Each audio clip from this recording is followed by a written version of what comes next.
宝宝可以看电视吗？几岁能看电视？宝宝看电视有哪些坏处呢？如果要看的话，每天看多长时间？如何保护宝宝的眼睛？怎么做才有利于孩子大脑和视力的发展呢？新手爸妈在宝宝看电视上会遇到各种各样的疑问，这期我们就把它全部消除掉。嗨，大家好，我是美妈很帅，欢迎来到我的育儿频道。首先，我们来看一下宝宝到底多大才能看电视。美国儿科学会明确表示，宝宝要满18个月之后才可以给他看电视和手机、iPad、电脑等3C 产品。2到5岁的孩子建议每天接触屏幕的时间不要超过1个小时。日本儿科学会也表示，尽量不要给2岁以下的孩子看电视。也就是说，2岁之后再给宝宝看电视比较合适。太早给宝宝看电视会带来5个负面影响。第一个，语言发育迟缓。研究显示，不满1岁的宝宝如果每天看电视超过2小时，他们的语言表达能力比不看电视的宝宝落后6倍。出现这样的结果，我一点也不觉得奇怪，因为人的大脑是依靠外部的契机逐渐发展起来的，其中语言对大脑的可塑性最大。3岁之前，小朋友的大脑正在飞速发展，这时候父母经常跟宝宝交流互动，不断的给他的大脑输入单词、语句，大脑才能一点一点的完善语言系统，最后孩子才有脱口而出的资本。看到这里，你或许有疑问了，看电视宝宝也能听见很多不同的语言呀。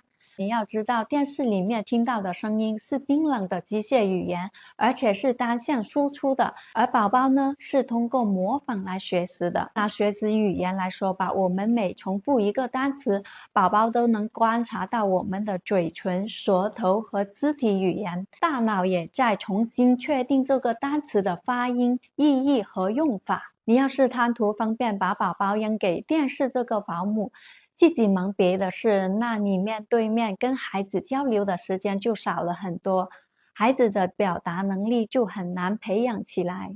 第二个，影响专注力。我们都知道，电视是不断变换场景、声音和灯光的。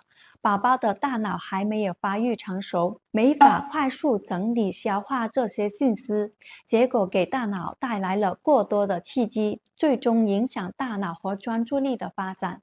而且孩子从小适应了电视这些总是在跳动的快节奏画面，平时很难集中注意力去做事，对父母的声音也反应迟钝，将来上学会觉得老师讲课很无聊，无法安心听讲。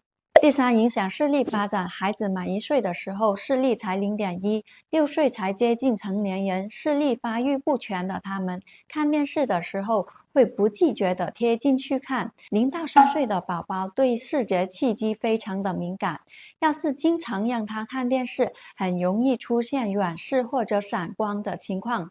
第四，影响人格发展。小朋友是通过模仿来学习的，电视里面有很多夸张或放大的镜头，人生观还没有成熟的他们很难分辨是非真假。电视人物的一言一行对他们的性格和行为都有非常大的影响。在动画片里，坏人是可以死而复生的，而英雄往往是通过打败或者杀死敌人而获胜。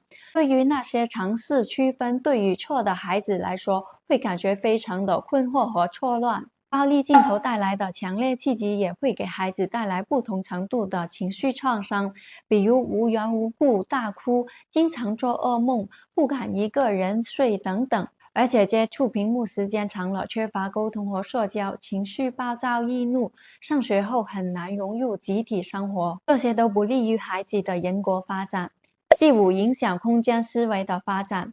6个月之前，宝宝看到的一般都是接近平面的世界，6个月之后，远和近的立体感才慢慢的发展起来，眼中的世界也逐渐彩色化。宝宝需要不断的触摸物体，探索世界，才能加强视觉理解力，掌握空间感。但是电视、手机的屏幕是平面的，不利于空间立体感和感觉统合的发展。当然啦，电视、手机也不是洪水猛兽，只要利用恰当，对孩子的心智发展还是有些好处的。首先，我们要筛选一些专门为小朋友设计的简短而温和的节目，陪宝宝一起看，给他讲解相关角色和场景，或者看完之后截取节目中的某些内容跟孩子聊，创造温暖的亲子时光。在这种心灵互通的情形下，能够很好的启迪宝宝的心智。很多人喜欢把电视的声音当成背景音，一整天都开着它。宝宝的听力还没有发育成熟，很难区分妈妈的声音和噪音。长时间浸泡在这种电视噪音里面，很容易出现妈妈喊破喉咙，孩子也没有反应的情况。而且研究还显示，那些把电视当成背景音的家庭，父母每小时对幼儿说的字数要比看完电视就关闭的要少170个字。当孩子哭闹的时候，很多父母喜欢开电视、手机给孩子看，建议不要这样做，因为你一旦把电视当作安抚奶嘴，孩子以后就很难用健康的方式去处理自己的情绪。美国儿科学会建议宝宝满18个月之后，在父母的陪伴下可以少量接触屏幕。2到5岁的孩子每天不可以超过1小时，每次时长不可超过30分钟。规矩越早建立越好，而且夫妻2人要站在同一战线上，不能妈妈说不可以看电视，爸爸却说可以。规矩立好之后要贯彻到底，不能说宝宝要求再看5分钟就给他看。当宝宝第一次出现这种行为的时候，我们就要加以制止，不然的话，大脑神经元产生了第一次负面连接，就会有第2次、第3次。当这条神经回路越变越粗，我们想要修正它，就要花费大量的工作和时间了。看电视的时候，孩子至少距离电视2米以上，屏幕亮度要柔和，室内光线也要充足。睡前2小时不要让孩子接触屏幕，不然屏幕产生的蓝光会扰乱生物钟，影响他的睡眠质量。0到3岁是视力发展的黄金期，除了少让宝宝接触屏幕之外，还要多跟宝宝做眼神的交流，多带他出去玩耍，多让他吃富含叶黄素的食物，比如菠菜呀、甘蓝呀、南瓜呀、葡萄啊、地瓜啊、奇异果，这些食物都可以很好的保护视网膜免受氧化损害。好了，这期的分享就到这了，我们下期见，拜拜。